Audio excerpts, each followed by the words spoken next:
At Chris Kehler Holistic, we demonstrate real healing and real caring to your health issues and needs. Our solution for you is an alternative to the alternative. Our out-of-the-box treatment methods are aimed to your specific well-being and are quite different than most. Venturing down the realm of quantum energy healing, Chris uses unique modalities of healing, such as spiritual intervention with pendulum dowsing, sacred geometry tools such as the neutralization, divinity, and sun ring.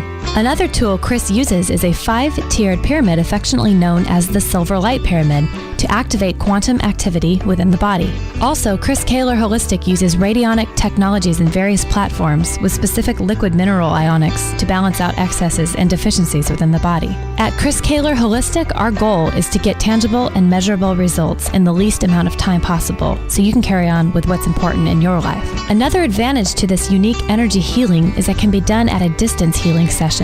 So location is not a barrier and can be done conveniently at your home, office, just about anywhere through Skype or telephone conferencing. Eliminate costly protocols, expensive monthly supplements, high-priced allopathic operations, invasive surgeries, and dubious medication applications that keep you trapped in a financial and health rat race. Get a specific, customized, out-of-the-box solution tailored for your health recovery. At Chris Kehler Holistic, we are warm welcoming and want to put you at ease with your visit to us. Please visit www.chriskehler.net for further information as we welcome your questions and inquiries to starting this unique journey. At Chris Kehler Holistic, we want to show you that we are the alternative to the alternative and the out-of-the-box solution to customize an answer for you to spend less and gain more in your high vibrancy journey. Visit www.chriskehler.net. Real healing and real caring to your health needs.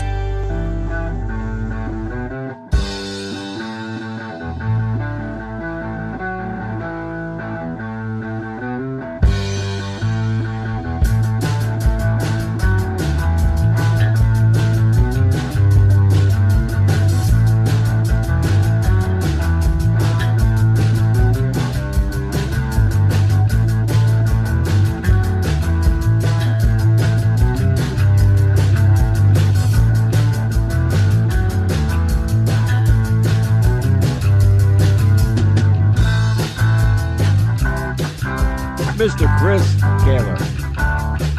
Bob, I heard that you guys are also in the deep freeze. There's a weather bomb going on. Did you see the name of that thing? It was, what do they call it? Some kind of bomb something or other. You know, it's supposed to put us into. They actually said the temperature in areas are going to be lower than Mars. Oh, we experience that every day in Winnipeg. Come on, I'm playing my little violin for you. Yeah, but it's going down to 27 in Central Florida.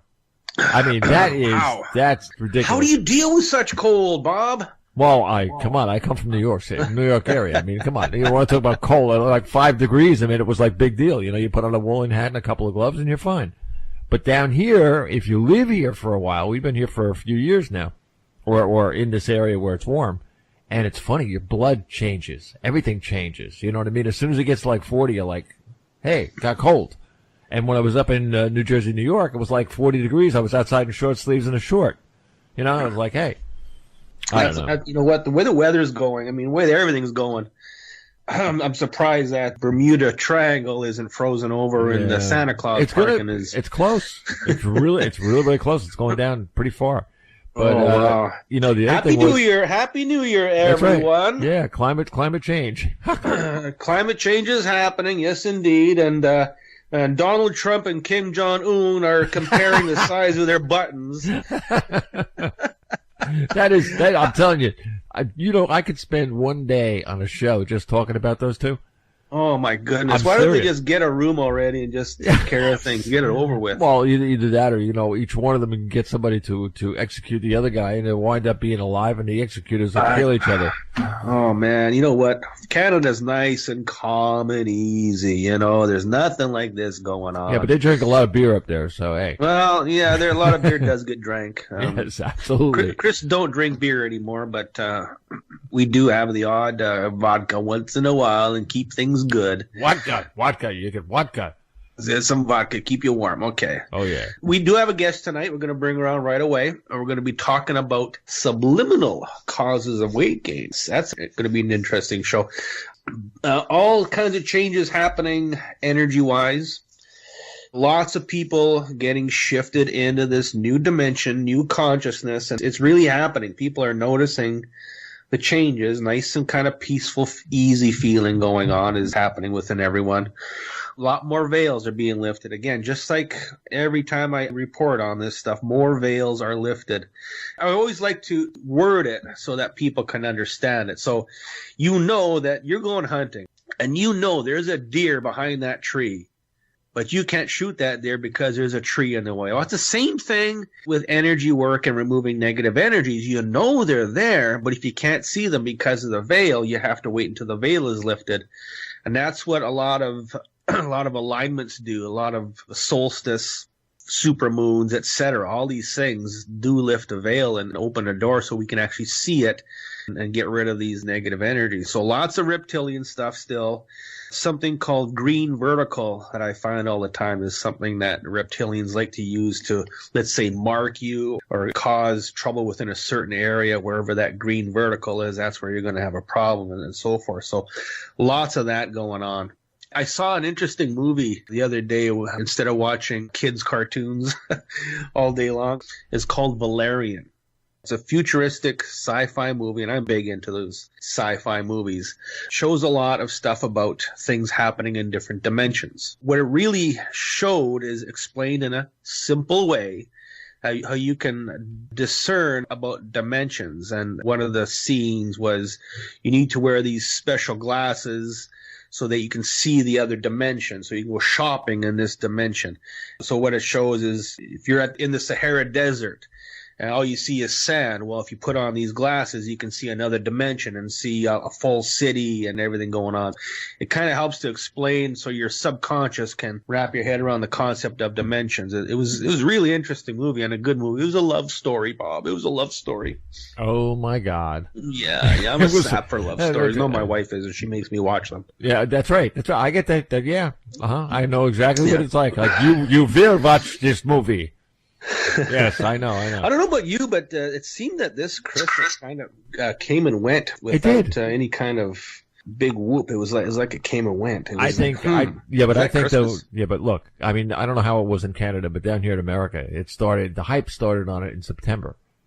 So you go through all of this Christmas and sales and things and ornaments in school, in stores and things, and all of a sudden Christmas is here. Oh, wow. And the next day you wake up and go, okay, it's over. It's over, yeah.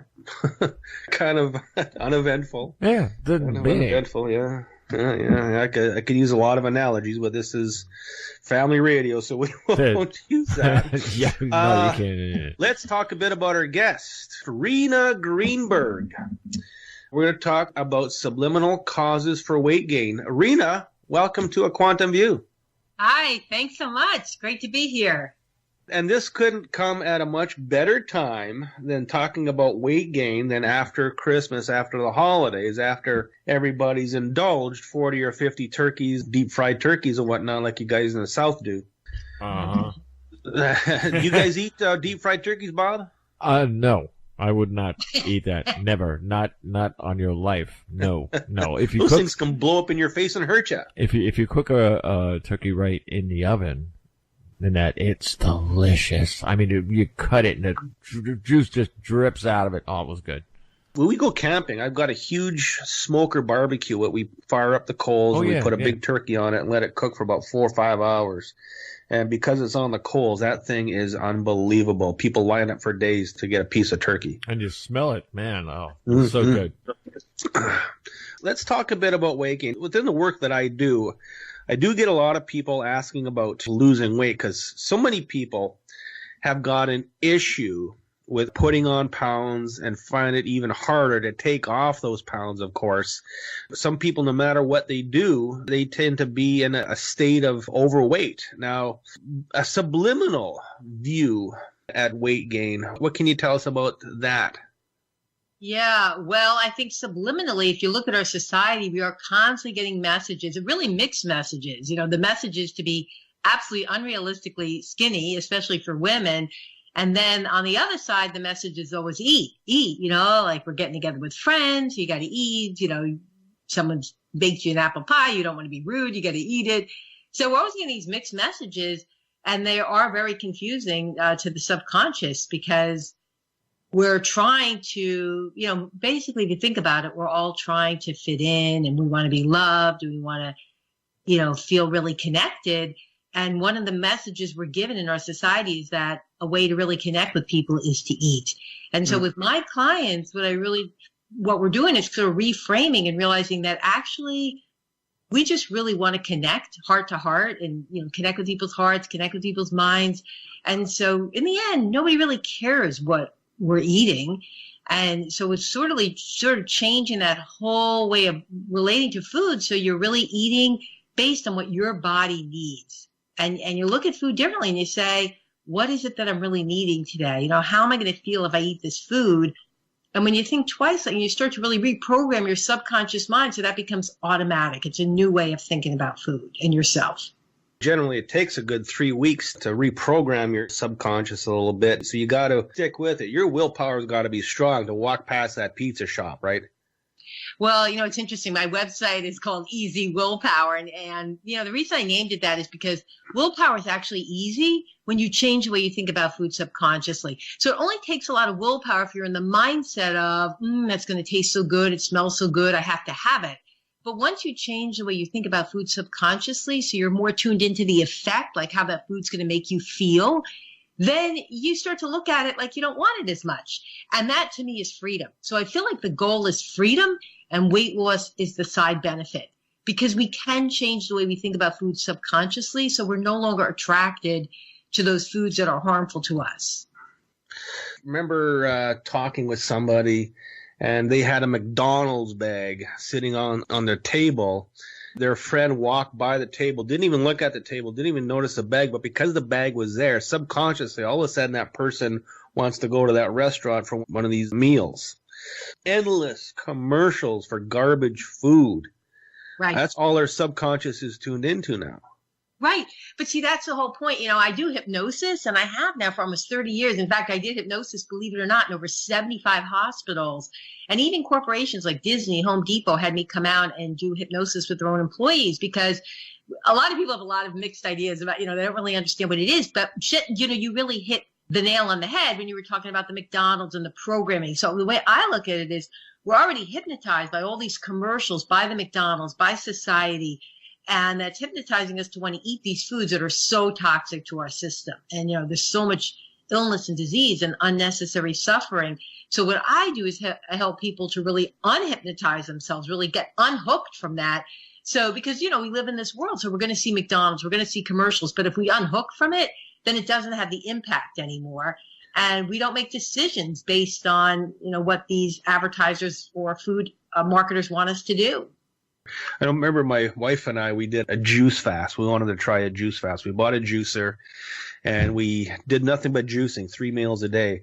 Well, I had visions of pizza that no man should ever have visions of pizza about. It was like, get me some real food, meaning something that is really bad for you. That's where society looks nowadays, is to all this convenience stuff. I mean, even if you don't go to the fast food restaurants, still, if you eat at home, you end up eating something that's just convenient. And anything that's convenient definitely is not going to be good for you. Exactly. Well, I think it boils down to really habits. And if you're in the habit of just grabbing something, exactly right, that's what you're going to do. But once you change your thinking, and really that is actually the point of hypnosis. It's like writing a new program. It's a new script in your mind. So everything we do is a habit. You wake up in the morning, you brush your teeth, you take a shower. You don't think, do I want to or not? Is it going to be a hassle or not? And it's got to be that same way with food. It's got to be as easy to just whip up a healthy meal or grab something healthy on the go. And that just becomes the new way of thinking. It's automatic. And then you don't have to think about it. I used to run a weight loss clinic. It was a food supplement. It was basically all soy. It's called Ideal Protein. It was very popular. But what I found, and we're going to go back to what you said before, our perception about ourselves. People are walking in saying, I want to go on your program. I look at them and go, are you kidding me? Where do you have any weight to lose? You are a stick. You're a rail. And these people, still the perception about themselves is very low because they feel that people are looking at them because they're overweight. In reality, Here you got somebody who has to have a cheeseburger or two, and they're wanting to lose weight.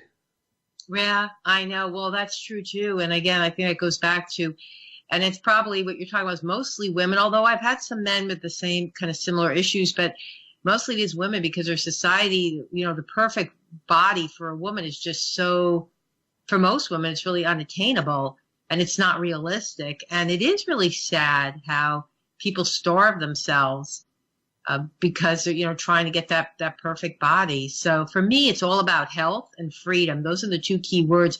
And then weight loss is just the side benefit, because I find that when you're really shooting for health and freedom to just be able to eat in the way that's best for you, that's healthiest for you, then the weight just comes off and you don't even have to worry about it or think about it.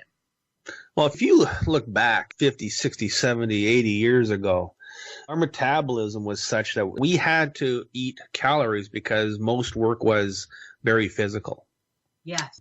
When I was in the printing industry, I lifted 10 tons of paper a night, a 12-hour shift. There would be 10 tons of paper that go through that press, and you'd put it in, a handful at a time. You'd pile it up. You're not lifting 10 tons at a time. But anyways, I'm looking at this going, wow, we're burning a ton of calories. And I was eating calories to stay energy-wise to be able to do this. But for people look at me now. I sit at a desk all day long and work with clients over the internet and over the phone. And I sit in a chair. And I'm starting to get this spare tire. I don't move around anymore. So if you look back a long time ago, nobody sat in a chair in front of their computer dealing with clients. You got up and you moved around. You went and visited clients at their shop and you moved. You did things. And now we're in this sedentary lifestyle. I mean, you look at almost any airline pilot, they got a gut on them because they're sitting all the time. Look at Bob. All he does is sit in front of a radio board and push buttons, right? Yeah, but I'm 157 pounds and 6'1". How many people wish that they could be Bob? So if you look at metabolism, Rena, when it comes to weight loss and how your body processes, you look at people like Bob who are very, very fine. You look at other people who do the same thing and they're much heavier. What does your metabolism have to say about all this? Yeah, well, that is true. But, each of us really is unique, and each of us has to my message is to tune into your own body and let your body tell you and show you exactly what it needs, because no two bodies are exactly alike. So some people do really well with a vegan plan, some people with a raw plan. Other people really need more forms of pure protein, even animal protein, to balance their blood sugar. And so every person is unique and has to find their own way. But I always find it's best not to compare ourselves to others, because I think that's where we end up always feeling like we fall short. And the truth is, we're not, even people will say, oh, my husband can eat anything they want, or my wife. But when I press them further, it's like, oh, yeah, my husband's a lot more active than I am. You find out that the person who can supposedly eat everything they want is running marathons. So it's, we can't really compare ourselves to others because we're not with the other person 24/7 the way we are with ourselves. Of course, there's people who weigh 300-400 pounds. They tell you all they eat all day is salads. But when nobody sees them, of course, they're scarf and chocolate bars. Of course, you don't know what's happening within a person. One thing we do hear a lot about within people who do have, let's say, a weight problem is the emotional components. Yeah, absolutely. Stuffing our feelings with food. And that is not uncommon. And if you think about it, how do we ever get into the habit of emotional eating? For most of us, it was really early on, even way back in childhood. If you remember when you kind of scraped your knee and you went in the house to find, mom or dad or your caretaker, you go in the kitchen, and what was the first thing they would say to you is, right, have a cookie, have some cookies and milk, you'll feel better. And so we learned early in life that the activity of eating is going to solve our problems and make us feel better. And even though now consciously, intellectually, we know obviously that's not true. And in fact, if we're using food to cope with our challenges, most likely our problems are going to get worse.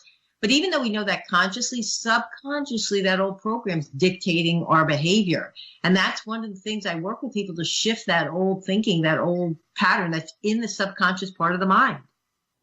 It's funny, my 6-year-old son, he'll hurt himself, he'll scrape his knee or something, he'll come in crying, and he'll say, Mommy, a popsicle would make it feel a lot better.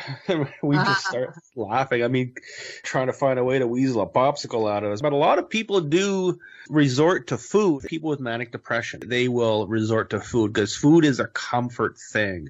It makes you feel good. I remember when I was growing up, it was not the best of times. A lot of people have had worse times. It wasn't the best of times. And I found one of the things that made me feel good was taking a box of macaroni and cheese, cutting up some wieners, boiling them up, boil up this macaroni and cheese with the wieners, and sit there out of the pot with a wooden spoon, eat this macaroni and cheese. That is a memory of when I was growing up, and that made me feel like, okay, things are right with the world. Food can certainly be a replacement, let's say, for pleasure. Food's my friend. Food understands me. So now you start eating the Haagen-Dazs, and then you start scarfing down all the Twinkies and the Yahoos and the this and that to make yourself feel good, and it's nonstop. Yeah, you're absolutely right. I love that image of you sitting there with the pot. It's true. The truth is, if you really kind of analyze that, and I don't know you and what you did in your situation, but if you were a growing boy, and if you came in the house and whipped that up and sat there and ate it and ate until you were physically full, then what would be the harm in it? And you run out and play again. And so it's no big deal. It's not that we shouldn't enjoy food. It's not like, oh, that's a bad and that never should have happened. Like, that's okay. So you were hungry, maybe obviously it was tied into some emotional stuff, whatever was going on in your life. And it was comforting, but there's nothing wrong with enjoying food. I mean, I think food is one of the pleasures of life. The issue is when you're eating and you're no longer physically hungry. Like, you didn't say, were you hungry or not? Did you go and keep eating that pot until you were absolutely sick and you had to go throw up? That's something different. That's where it turns into self-abuse. Right. So, it's nothing wrong with having emotional, attachment to some food, as long as you're listening to your body and eating only to live, never living to eat, and eating only when you're physically hungry. So the problem is, you see, naturally, subconsciously, we're always moving towards pleasure. We're always moving away from pain. So subconsciously, you're right that we are seeking pleasure, that oxytocin, the serotonin. We want to feel good. We want those feel-good chemicals to be released. But sometimes, I look at hypnosis as sort of like a new mental movie. And sometimes in the old movie, we delete or forget the ending.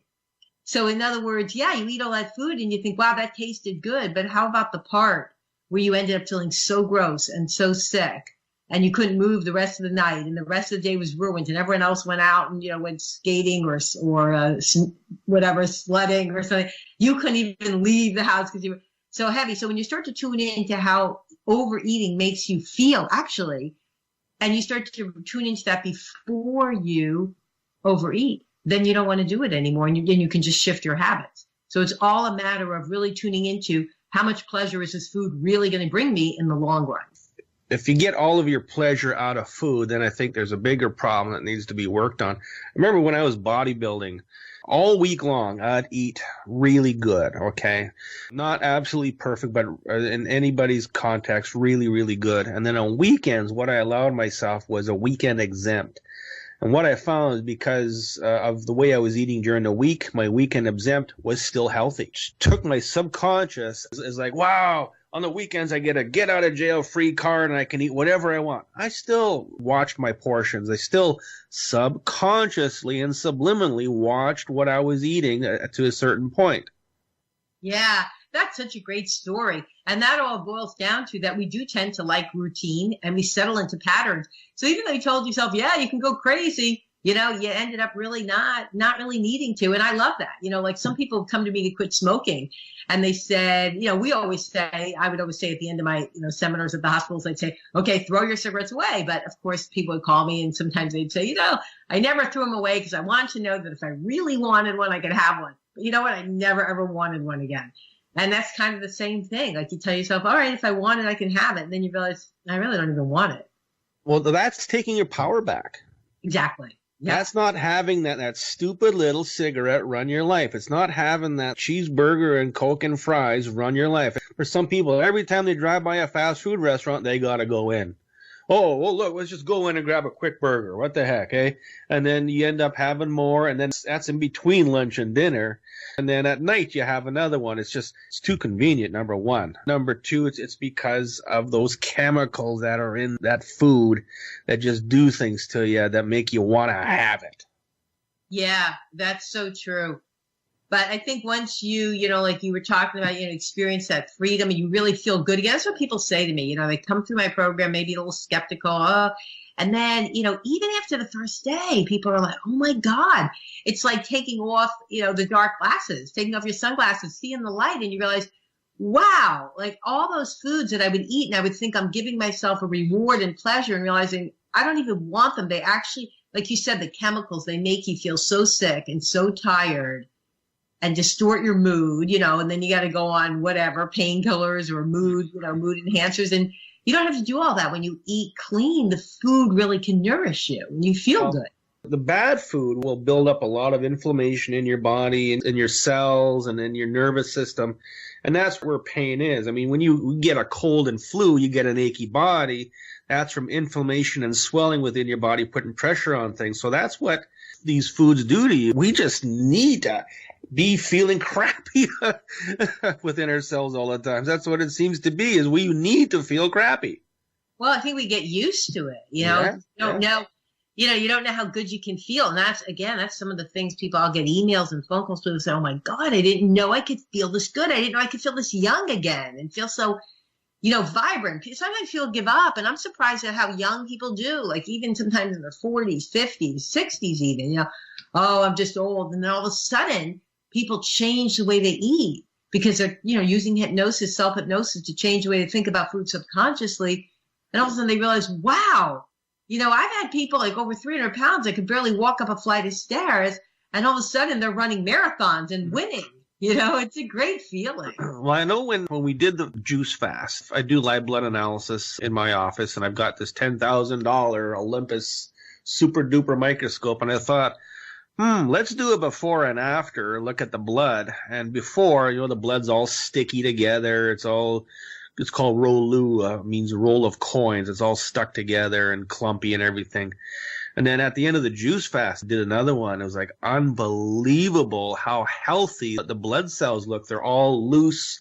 They're not connected together. They're very plump looking, very healthy looking.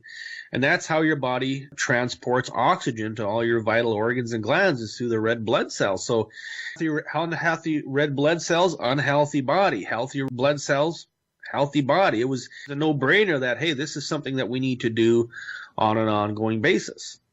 Exactly. That's wonderful that you actually had that visual. That's like real biofeedback. You can really see the difference. Yeah, we as humans, we are a visual species. We gotta see it in front of us for things to happen. I know the energy work I do, you can't really see it in front of you. You can feel it in your body, but it's working. But if you could see something, what this is doing to you, then I think a lot of people would instantly start to change the way they think about things. Yeah, no, absolutely. It's so true. It is kind of like just waking up, and you start to see yourself differently, and you start to realize that, oh, my life is precious. I just can't keep going through the motions of self-destruction. And it's really, I feel like the biggest thing I'm helping people to connect into is that self-love, self-care, and self-respect, in a very deep way. Body types. Yeah. Within people who are obese, what are the biggest challenges you face with them? Well, I think one of the biggest challenges is being able to have the vision that, you think when you're talking about obesity, over 80, 100 pounds, people didn't gain the weight overnight.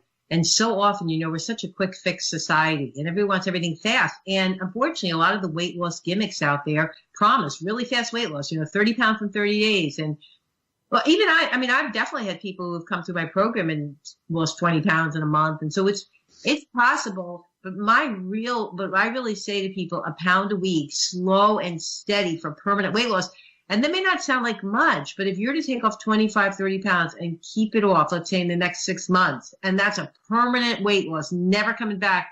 Wow. I think most people would take that. And so I feel like that's, the more weight you have to lose. Yeah. In the beginning, that first month, you might lose 20, 30 pounds if you have 100 to lose.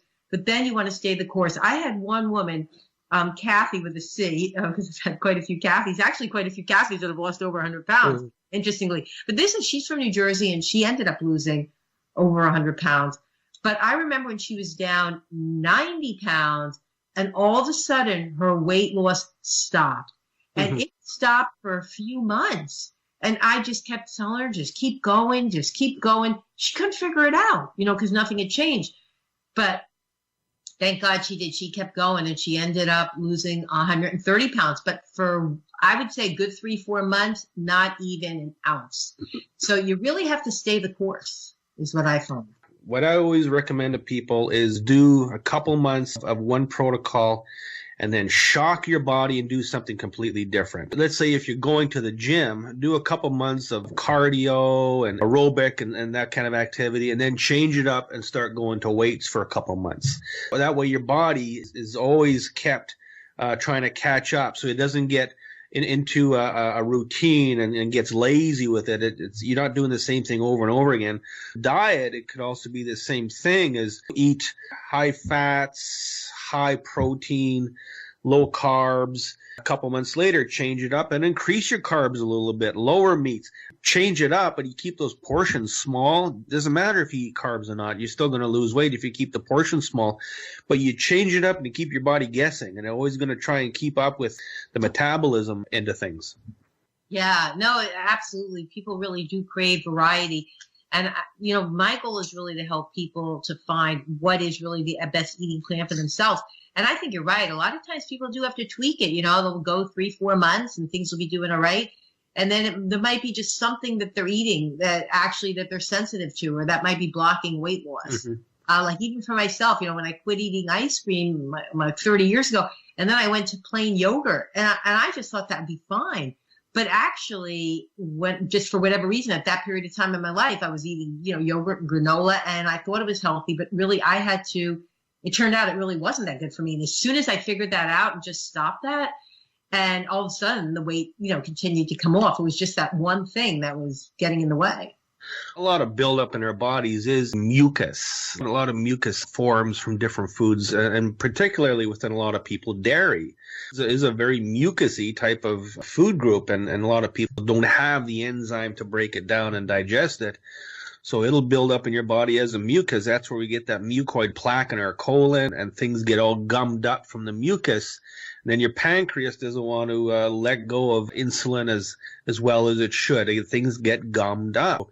If you can find out what is causing mucus, if you're always blowing your nose, if you always have a sinus congestion or lung congestion, you know that you've got a mucusy body, and you should find ways to get rid of that mucus. It's basic body function. Right, exactly. Yeah, exactly. So each of us has to be sort of like a detective within our own body. And just like you said, pay attention to the symptoms. So if you have digestive issues or gastrointestinal issues, or like I said, the mucus buildup, then you could be really sensitive to dairy. You may have an overgrowth of yeast. So we really have to be sensitive to what's going on and adjust accordingly. And that's why I don't think there's any one diet that works for everyone. Literally, one man's meat is another man's poison. We have to find what works for ourselves. And it sometimes changes. It's not always going to stay the same, as you said. Well, now, of course, you get a lot of people in your office. Do you hear excuses? Oh, I can't do this because of that. Oh, I have to have a cheeseburger a day, otherwise I'll turn into a pumpkin. Do you hear all kinds of excuses? What I love is I really think by the time people come to me, they've tried everything, and I think people are really, they're really ready. They're really ready to make a change. And I give them the tools. So I think, in the beginning, I think people are hesitant or skeptical. They don't think they have the inner power to change. But I love, when they come back, and often, as I said, it's really just a short time later. And I think some of the biggest obstacles, which I kind of mentioned before, is the whole social thing. So I've had quite a few people who come to me and they say, look, I've got a pretty high level job. I've got an expense account. I travel all over. And so, I'm wining and dining my customers. I have to drink. I have to eat well. And then when I flip it around for them, I say, that's great that you have an expense account, because healthy food, it's expensive. So this way you can your salads and your fish and all that. And I really tell people, I encourage them, go ahead if you want to order wine with other people, but nobody cares if you drink it or finish it. Nobody's really cares. They really just care how you're relating and listening to them. And people come back and they say, oh my God, it's true. Like nobody cared. I haven't had a drink all month. No one even noticed. And I say, yeah, because I thought the same thing. Again, 30 years ago when I got sick and I was on my road to getting healthy. And I thought it would be such a big difference. But it really wasn't. Nobody really cares. You can just listen to your body and eat to live. And once you tune into that and realize that, you're no longer controlled by what you think other people expect of you. Well, I think we're all looking for that magic pill that, I'm going to lose 20 pounds in one day kind of thing. Like you see on the internet. Oh boy, the internet has got all the answers now, doesn't it? You take this pill just like this movie star did and you're going to look like this. Well, I got news for you for that. Good luck. Now, we got a question from Candace. What about using sugar alternatives? I love that question. I have to say, actually, a lot of those alternatives are just chemicals. And you mentioned the pancreas and the insulin earlier. The problem is the pancreas often doesn't know the difference between real sugar or any sweetener. It's just sweet. So people who are highly sensitive even have to watch even healthy sugars, is my experience. So even foods like sweet potato and fruits, they're so healthy.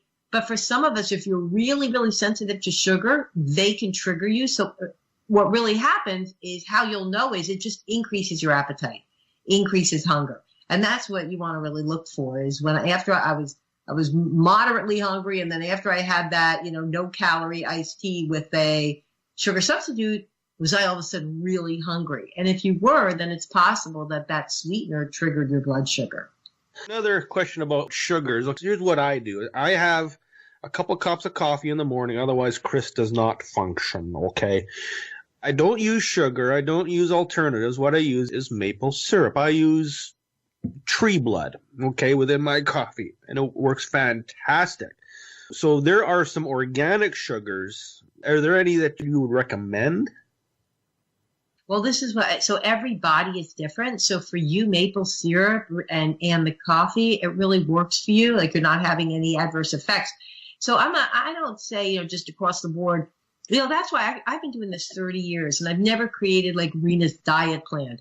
What I actually create is more of a food map. And this is how I help my clients. It's to kind of look at foods and look at the big picture, foods that are best for you 90% of the time, foods that are completely toxic to you that you want to avoid, and then those foods in the middle. So where you're able to tolerate the maple syrup, and many people maybe would, for some people, that would be too sweet for them. Mm-hmm. And so each of us has to kind of find. I think the best probably is stevia, but it has to be pure stevia because some has natural flavors, which might have other chemicals in them. But the pure stevia leaf, which is an herb that actually is much sweeter than sugar, but actually balances the blood sugar. But even there again, I recommend using very, very little of it because for some, and only if your body is sensitive. But a lot of people struggle with their weight is because they really are sensitive to sugar. And almost any sweet foods can possibly be a trigger. Those sugars, I mean, when I was working in the print shop, I'd see guys take a bottle of sugar and pour half of it into their coffee. And it was like, how can you drink that? He says, I can't drink it without it. I need this much sugar. All that sugar, a lot of it goes into your brain and works just like cocaine within your brain. It gives you that high. It activates certain centers within your brain to stimulate the chemical reaction to make you feel good. Now, your body gets used to a certain amount of sugar all the time. That's why you need more to get the flavor out of it. Oh, that's so true. Yeah, the less you have the sugar, the less you want it. And that's really what I encourage people because people are afraid, oh, my God, these cravings will never disappear. Oh, no, they absolutely do. Your taste for food completely changes. And they've done studies of that with the National Institute of Health. It was an interesting study where they took men and women and they did brain scans. And they saw actually that your preference for food can absolutely change. That's very encouraging. If somebody wants to contact you, what is the process of somebody contacting you and using your services? Yeah, it's super easy. My website is easywillpower.com, EASY, easywillpower.com. And I have, you just go to the website and reach out, info@easywillpower.com. You can reach out to me or Rena, RENA, at easywillpower.com. And there's lots of free resources on my website. There's also really inspiring videos. I went on the doctor's show with a different Kathy with a K who had lost 120 pounds. And she did my gastric bypass hypnosis. She did my at-home program, lost 120 pounds. And together we went on the doctor's show about a year or so ago. It was really a lot of fun. And that show, you can watch that and watch just a lot of inspirational and kind of educational videos on how you can use hypnosis to your own benefit, because we're being hypnotized all the time anyway. So we might as well be aware of that and then start to do the self-hypnosis. So we're programming our mind for success and for the goals that we want to achieve. Maybe explain exactly how would a hypnosis session work? Well, the first thing you do is we kind of talk about what are the problem areas. So it's not done sort of in a vacuum. Of course, I do have, my at-home programs, which are just generally to help people to reprogram their minds for smaller portions, healthier foods, increasing activity.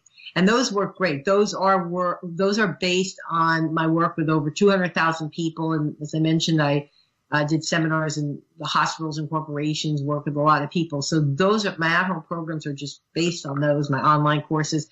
And then I do work with people all over the world. I'm in Florida, but also over the phone and Skype. And a private session is great in the sense that it's personalized and tailored to you. So you tell me kind of what's going on. What are the absolute obstacles? For some people, it's the night eating. For some people, it's particular stress. Could be, sometimes people come to me for weight loss and it turns into mostly we work on their relationship because there might be issues there. It doesn't matter, I feel like all areas of our life are connected. So it doesn't matter what you come for. We just work on whatever's up. And then I do hypnosis to help you to achieve specifically whatever goals you have for yourself.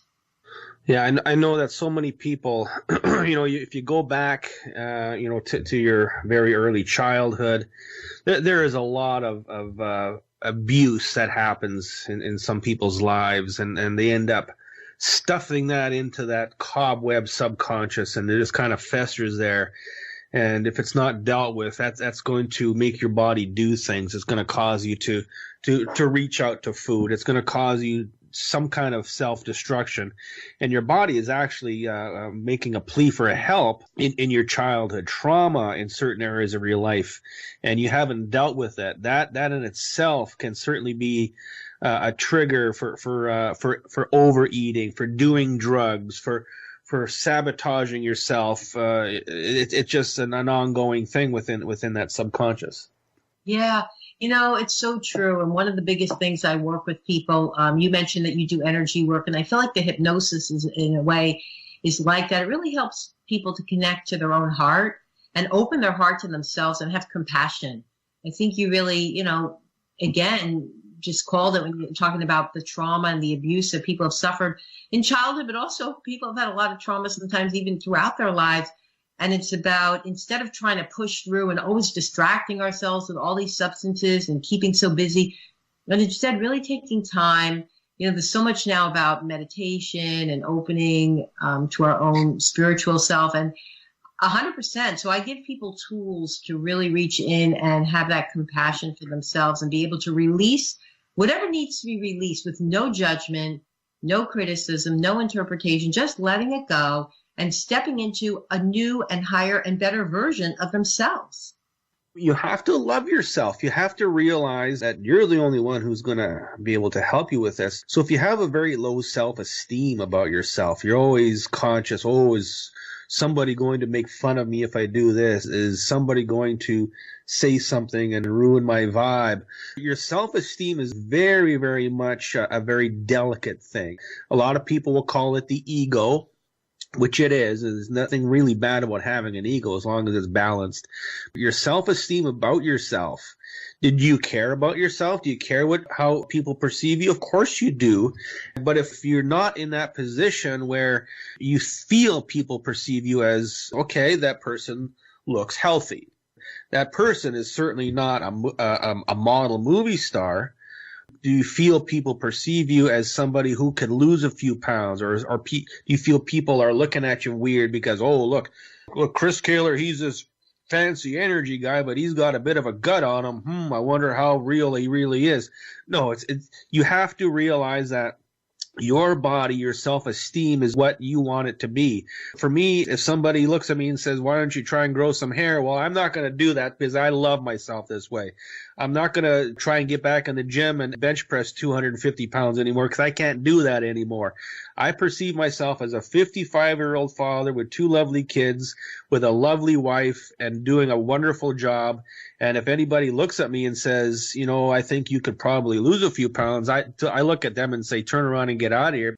So if you can do that for yourself in certain ways, raise your self-esteem, know your good attributes, know what's good about yourself, then it's going to be a different story when it comes to looking in the mirror. Yeah, absolutely. And that is a great advice, just to kind of look at your assets and what you bring to the world. It's also a matter of, are you sitting in the victimhood and the wounded place within yourself? And again, it's not to judge yourself, it's just to have that awareness and then shift that to your inner power and your inner strength. So when you walk into a room, you were talking about, the idea of how people are perceiving you, but also there's the idea of how much light are you bringing into the room? Mm-hmm. Have the awareness that it's whatever thoughts are going through your mind. It's the energy that you're holding and carrying. That's what other people are going to feel. And at that point, who really cares if you have a few extra pounds or whatever, because people are going to feel good around you because you're carrying light. You're carrying happiness. A question here about some books, The Right Way from Hay House Publishing and The Craving Cure by McGraw-Hill Publishing. Yeah.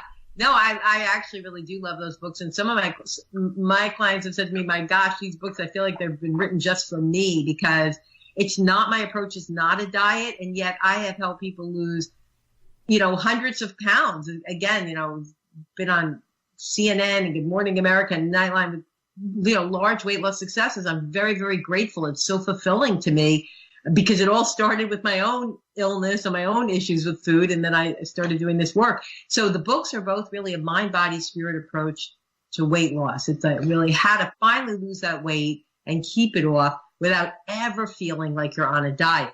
And yet, of course, eating, to live and never living to eat. You should never feel that you're depriving yourself. No, exactly. Okay. You're going out for dinner. Don't deprive yourself. And I think that is where a lot of people, they get this thought of going on a weight loss plan and they feel, I'm never going to be able to have this. I'm never going to be able to have that. It's not about depriving yourself of things that you really like. It's about being conscious of your plate size. Look at the French. The French eat cheese and croissant and red wine and all of that. And there's no obesity problem over there because plate size is a lot different. If you look at anybody walking up to the food trough at the food garden and loading it up and bringing it back to their table and going back again, I mean, for crying out loud, all you're doing is exercising gluttony within your life. And of course, you're going to put on weight because you're going to that food trough a couple times. Yeah, I know. But, on the other hand, we talked earlier about the chemicals and how for many people, sugar's like cocaine. So the problem is if you keep putting it into your system, a lot of times it's just going to keep you spinning where you're always craving more and wanting more. I think a lot of people beat themselves up because they think, God, why do I eat so much? Like, what's wrong with me? And so I think it is helpful to realize, hey, you're also being poisoned by, the food industry. Yeah. There's a lot of chemicals. It's designed to make you want to eat more. That's why so many people get so frustrated with diets, because the more people starve themselves, the more the body holds on to, in the past, you could have eaten a whole plate of food, but now you have one bite and your body's just holding on to it because, as you said, it goes into starvation mode. So right. I really help people to start eating consciously, mindfully with awareness, and then you can eat more, but you're listening, you're eating just when you're physically hungry. Christmas and New Year's, and we all ate like pigs at the trough. If somebody wanted to kind of lose a bunch of weight, lose that weight that they gained over the holidays, what was probably the best way to do it? I think the first thing is changing your self-talk. You might think, okay, you want some physical kind of advice. Well, yeah, we talked about, the sugars and eating healthier foods and unprocessed foods. But until you change your thinking, nothing's going to really change in the long run. So if you're always craving and desiring the foods that are harmful, you're going to go for them because the subconscious mind, again, it's going to want that pleasure. It's going to go for it. But when you change your thinking so that food you eat, just to satisfy your physical hunger. And you really feel at a very deep cellular level that nothing tastes as good, as healthy, feels, nothing tastes as good as freedom feels. And then when you have that mindset, you only really want to eat just the foods that your body needs. Here's a quick question. If you took going to the gym and working out regularly or watching what you eat, what is going to help you lose weight the most? I think it's a combination of the two. I mean, even if you don't go to the gym, you have to move your body. So I'd say eating, obviously the key to weight loss, everyone knows it. It's simple. Eat less, eat healthier, and move your body. That's the formula. But why do so many people struggle? Because it's the mindset that doesn't allow them to do that. Our guest tonight, Rena Greenberg. Rena, what's your website again, please? It's easywillpower.com. Well, thank you so much for being on. That certainly was a lot of information, I think, at the right time to get out for people to realize what's going on in their lives. We're going to be back again in 2 weeks on A Quantum View. This is Chris Kehler. We're out of here. Thank you. You're welcome. Oh, yeah. Great show. Thank you.